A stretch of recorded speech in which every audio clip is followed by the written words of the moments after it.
Nung hindi pa siya nabisita doon, 4 na buwan ako nakamukmuk lang doon sa kwarto ko. Sa kadalihanan ng ganito yung nangyari sa akin. Mahirap mawalan ng paningin.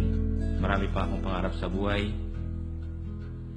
Yung mga anak ko, paano na sila? When I look into your eyes, I have imparted to the military and the police very clearly.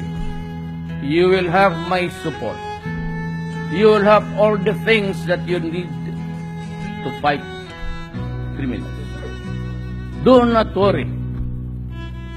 In the pursuit of law and order, pursuant to my directions, you do not have to worry about criminal liability.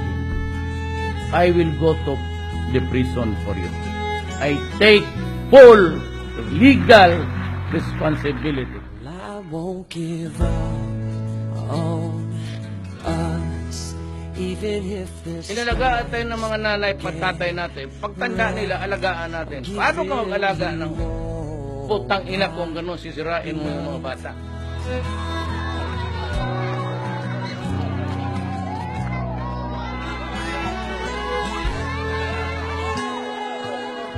Ikaw lang yung sariling presidente na nag-ikot lahat ng mga kampo, sir. Lahat ng mga, kahit batalyon, sir, pinuntahan mo na. Kaya, napakasinsiro ng, yan talaga yung leader talaga na sincero sa kanyang ginagawa.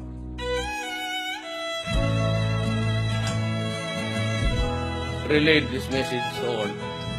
Masakit talagang may mamatay sa pamilya. Oo yan. It's not easy. But you know, not every Filipino is given the chance to die for his country. Your husband, died for his country. Hero yan siya. Hindi lahat pwede. Hindi naman tayo lahat pulis magipaglaban sa mga masasama. Army. Ako, ang gumawa yung hero, tigmura mo lang ako.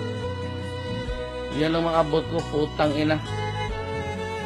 Sa masasabi ko, on behalf, sir, ng mga sundalong Pilipino, kami, given na sa kami ay isang bayani, pero kung kami man ay isang bayani, sir, ikaw sir, yung yung bayani ng mga bayani.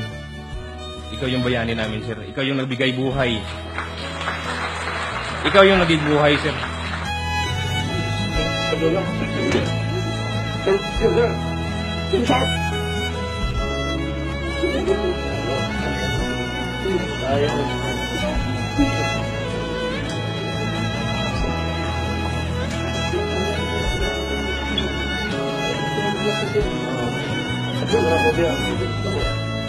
Ako kung ako ang sundalo, gusto ko mamatay ako dyan sa ratratan tayo harapan.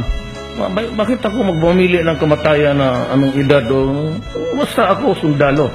Ako'y handang mamatay. Sir, maraming salamat, sir. Wala man kaming maibagay na material na bagay sa iyo, sir, pero ang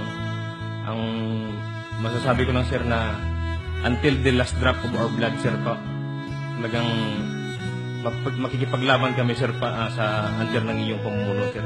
And for as long as God will give me the productive years of my life, I'm 71, I will be in the presidency to protect you.